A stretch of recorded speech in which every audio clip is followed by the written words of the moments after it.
자, 저희는 이번에는 바로 이 월요일에만 준비된 시간입니다. 미국에서 지금 현재 사회 이슈들에 대해서는 어떻게 바라보고 있는지 현지의 반응 그리고 현지 이야기를 좀 들어보는 시간 가질 텐데요. 자, 저희가 바로 연결해 보겠습니다. 뉴욕 K라디오 뉴스 이하예 팀장님 연결합니다. 팀장님 나와 계십니까?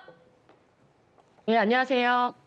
네, 팀장님 반갑습니다. 저희 이렇게 연결해 주셔서 정말 감사드리고요. 앞으로 잘 네, 부탁드립니다. 현지에서 따끈한 소식 전해드리도록 하겠습니다. 네, 정말 고맙습니다. 자, 우선은 저희가 계속해서 지금 주말 사이에도 좀 집중할 수밖에 없었던 게 한미 관세 협상 이 후속 협의를 위해서 김정관 산자부 장관이 출국까지 했다가 좀 빈손 귀국 이런 기사 제목이 좀 나오기까지 했습니다. 약간 이견을 좁히지 못하고 교착 상태에 이른 것 같은데 좀 길어지지 않을까 걱정이 되거든요. 어떻게 보고 계실까요? 네, 현재로서는 이 한미 관세 협상이요, 단기적으로 쉽게 타결되기는 어려워 보입니다. 이 미국은 자국의 이득을 원하고 있고요. 또 한국도 무리하면서까지 이 대규모 자금을 굳이 투자할 필요가 있을까 고민 중인 상황입니다.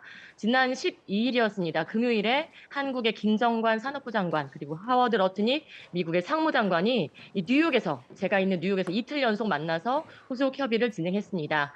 하지만 이 3,500억 달러 규모의 대미 투자 구조와 관련해서 입장 차이를 좀처럼 좁히지 못한 채 회동을 마쳤습니다. 우선 이 문제를 말씀드리자면 미국의 이민자 문제, 그리고 이민자 정책, 또 상호관세 이야기를 뺄 수가 없습니다. 미국은 이민자들이 세운 나라지만 이 넘쳐나는 불법 이민자 때문에 몸살을 앓아왔는데요. 제가 있는 뉴욕을 예로 들자면 네. 2022년 봄 이후에 밀려든 망명 신청자만 24만 명에 달합니다. 뉴욕시 전체 인구가 800만인데 약 3% 이상이 망명 신청자라는 의미입니다. 이 노숙자 문제, 불법 고용이 당연히 사회적인 문제로 떠올랐습니다. 특히 뉴욕시는요, 잘 곳이 없다고 말하는 사람들에게 쉘터를 제공해야 하는 의무가 있는데요. 그래서 뉴욕시로 몰려드는 많은 사람들에게 정말 맨해튼의 비싼 호텔들까지 쉘터로 변모해서 제공을 하기까지 했습니다. 또 페루에서는요, 23건의 살해를 저지르고 도망 온 갱단이 붙잡히기도 했고요. 살인과 마약으로 유명한 남미 갱단들이 16살짜리 고등학교 소녀들을 학교 끝나고 오는 길에 뉴욕 롱아일랜드에서 이 벌목용 칼인 마체테로 공격하고 야구 방망이로 때려서 숨지게 하는 사건까지 발생하면서 사회적으로 불법 이민자 문제가 심각해졌습니다. 이에 따라서 미국을 다시 위대하게라고 외치는 Make America Great Again, 마가의 상징이죠. 도널드 트럼프 대통령이 이를 가만히 두고 보지 못하겠죠. 올 1월에 재집권한 트럼프는요, 폭풍 같은 정책들을 마구 쏟아내고 있습니다. 이민자 몰아내기, 강경 이민 정책을 통해서 하루에 3,000명씩 추방해서 올해 안에 불법 이민자를 100만 명 본국으로 추방하겠다라고 발표를 했습니다. LA, 뉴욕, 시카고와 같은 이 민주당 주지사들이 이끄는 도시를 중심으로 이 연방정부 인력, 주방위군까지 투입하면서 검거에 나서고 있는데요. 이 유나이티드 스테이츠, 미국이라는 이념에 어긋난다. 주 정부의 자치권을 인정하지 않는다라면서 이 민주당과 공화당이 팽팽하게 맞서면서 정치적인 양극화가 심해지고 있습니다. 지난달에는 뉴욕에 거주해온 초등학생 6살짜리 여자아이가 엄마랑 오빠랑 같이 뉴욕 이민법원에 참석을 했다가 연방 이민 당국에 체포돼서 본국으로 에콰도르로 추방됐습니다. 이에 따라서 이 캐티 호컬 뉴욕 주지사는요. 트럼프 대통령이 범죄에 연루된 불법 이민자만 추방하겠다더니 이 6살짜리 여자아이가 과연 어떤 범죄에 연루됐는가 라면서 정면으로 반박하기도 했습니다. 이렇게 전반적인 사회적인 문제를 먼저 이해한 다음에 들어가면 좀 쉬울 것 같은데요. 네. 이 관세는요, 국가를 대상으로 내는 세금을 의미하죠. 한 나라가 물건을 다른 나라로 수출할 때 부과되는 세금입니다. 세금에도 기본 관세, 보호 관세, 덤핑 관세 여러 종목이 있는데요. 지금 트럼프 대통령이 시행하고 있는 건 상호 관세, reciprocal tariff입니다. 즉 내가 받은 만큼 돌려줄게. 너희가 미국을 대하는 태도대로 우리도 너희를 대할 거야라는 관세인데요. 예를 들자면 중국이 이 펜타닐 합성에 사용되는 화학 물질을 계속 미국으로 수출하는데 분노해서 중국이 미국을 갉아먹고 있다라는 지적과 함께 중국에는 145%의 관세를 매기겠다고 밝히기도 했었습니다. 이럴 경우에는 물건값보다 세금이 더 비싸지는 거죠. 음. 이에 따라서 중국도 맞대응하면서 이 미국산 제품에 125%의 관세를 매기겠다 서로 강펀치를 날리기도 했습니다. 하지만 지난 5월에 미국과 중국은 90일간 각각 30%, 10%로 관세를 인하하기로 잠정 합의한 상태입니다. 이렇듯 트럼프가 각 나라에 미국에 미치는 사회적인 경제적 요소를 모두 고려해서 최종적으로 상호 관세율을 8월 1일에 발표했는데요. 이 과정에서 각 나라의 대표 기업들 또 각 나라의 수장들이 미국을 방문해서 관세를 낮춰달라고 협상을 벌였습니다. 이에 앞서 한국과 미국은 지난 7월 말에 관세 협상을 통해서 한국이 미국에 3,500억 달러, 약 486조 원을 투자하는 조건으로 한국에 대한 상호 관세를 25%에서 15%로 낮춰주기로 합의를 했습니다. 하지만 이 막대한 486조 원을 미국에 직접 투자하는 건지 아니면 빌려주는 건지를 놓고 견해차가 있는 것으로 알려집니다. 특히 미국 측은 일본처럼 이 투자처를 미국이 정해주고 투자 수익 대부분을 미국이 가져가는 방식을 원하고 있습니다.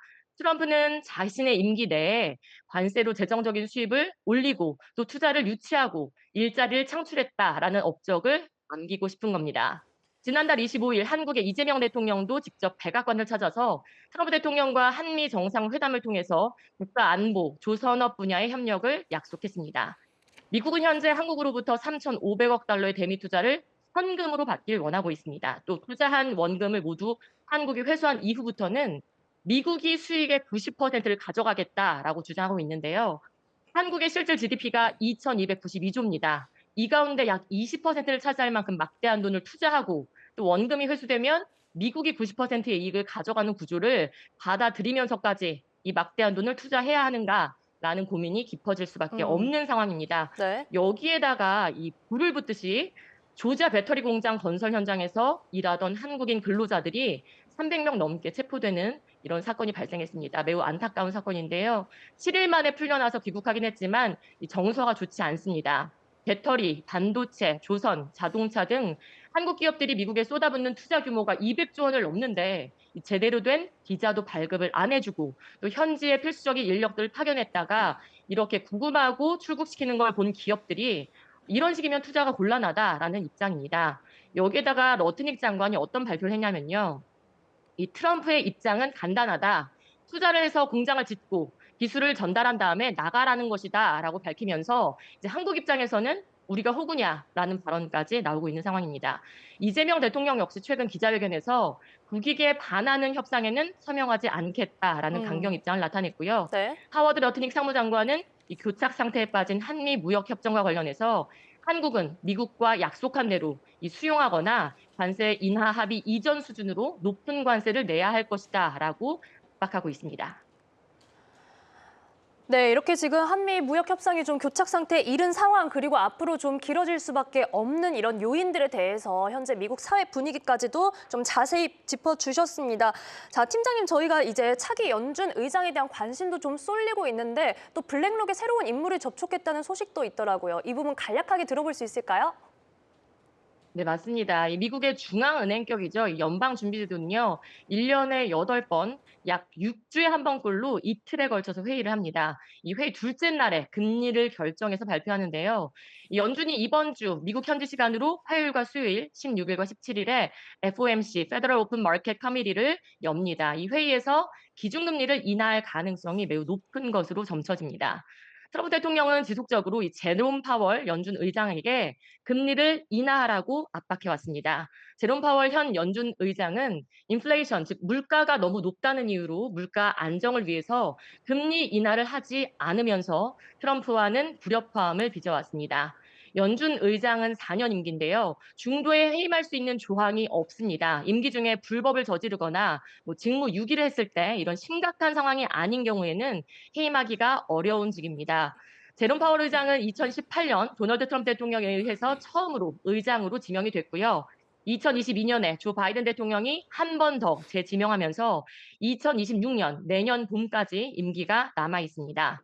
이런 가운데 차기 연준 의장직을 누가 맡을 것인가 이게 굉장히 뜨거운 관심사로 떠올랐습니다. 트럼프는 본인과 견해를 같이 하는 사람을 앉히고 싶겠죠. 연방준비제도가 기준금리를 결정하는 만큼 이 금리와 관세는 또 밀접한 관련이 있습니다. 우선 트럼프 입장에서는 돈을 풀어야 기업들이 대출을 받기 쉬워지고요. 주택담보대출 금리도 싸지고 기업들이 대출을 받아야 투자도 이루어지면서 경제가 활성화되니까 당연히 자신의 임기 안에 또 내년에 있을 중간 선거를 앞두고 임기 성과를 위해서라도 금리를 낮춰야지만 자기에게 유리합니다. 하지만 금리는 처음 말씀드렸던 대로 관세와도 매우 밀접합니다. 금리를 낮추면 이 시장의 논리는 매우 쉽죠. 금리가 낮아지면 실효성이 굉장히 떨어지는 거죠. 달러는 약세가 됩니다. 네. 그러면은 이제 관세에도 큰 영향을 미치면서 예를 들어서 1달러짜리 물건을 팔고 1,400원을 받아가던 한국 기업이 이제 미국이 금리를 낮추면 달러가 흔해지기 때문에 1달러에 예를 들어서 1,100원을 받을 수 있는 셈이죠. 그렇기 때문에 한국의 관세 협상에도 이게 매우 복잡하고 난감한 문제가 될 것 같습니다. 음. 이런 와중에 스캇 벤센트 재무장관이 차기 연방준비제도 의장 후보들을 잇따라 만나서 인터뷰를 하고 있습니다. CNBC는 11일 베서트 장관이 최근 전 연준 이사인 로렌스 린지를 만났고 또 케빈 워시도 만났다라고 밝혔고요. 제임스 블러드 전 세인트루이스 연방준비은행 총재와도 면담을 했다고 전했습니다. 또 블룸버그 통신에 따르면 글로벌 자산운용사인 블랙락, 이 채권 부분의 최고 투자 책임자인 릭 리더가 현재 유력한 후보군으로 부상한 상태입니다. 네. 릭 리더는 연준이 현 4.25%에서 4.5%인 기준금리를 0.5%포인트 인하해야 한다고 주장해 왔습니다. 스페서트 재무장관은 12일 금요일 뉴욕에서 릭 리더와 2시간에 걸친 심층 인터뷰를 진행한 것으로 전해집니다. 여기서 통화 정책부터 규제, 철학 등 다양한 주제를 인터뷰한 것으로 전해지고요. 릭 리더는 리먼 브러더스 출신으로 완화적인 통화 정책에 우호적인 트럼프와 결을 같이 하는 인물로 해석되고 있습니다. 네. 금융시장에서는 이번 주 FOMC 금리 결정에서 0.25%포인트 금리를 인하할 가능성을 93% 이상으로 보고 있습니다. 경제학자들은 9월을 시작으로 올해 안에 2차례 금리 인하가 결정될 것으로 전망하고 있습니다. 네, 자, 지금 연준 의장과 관련해서 정말 여러 인물들이 각축을 벌이고 있는데 이와 관련해서 또 이어지는 내용도 저희가 다음 주에도 또 모시고 여쭐 수 있도록 하겠습니다. 자, 오늘 준비해 주신 내용이 많은데 시간 관계상 여기까지 듣겠습니다. 뉴욕 K 라디오 뉴스 이하예 팀장님과 함께했습니다. 고맙습니다. 감사합니다.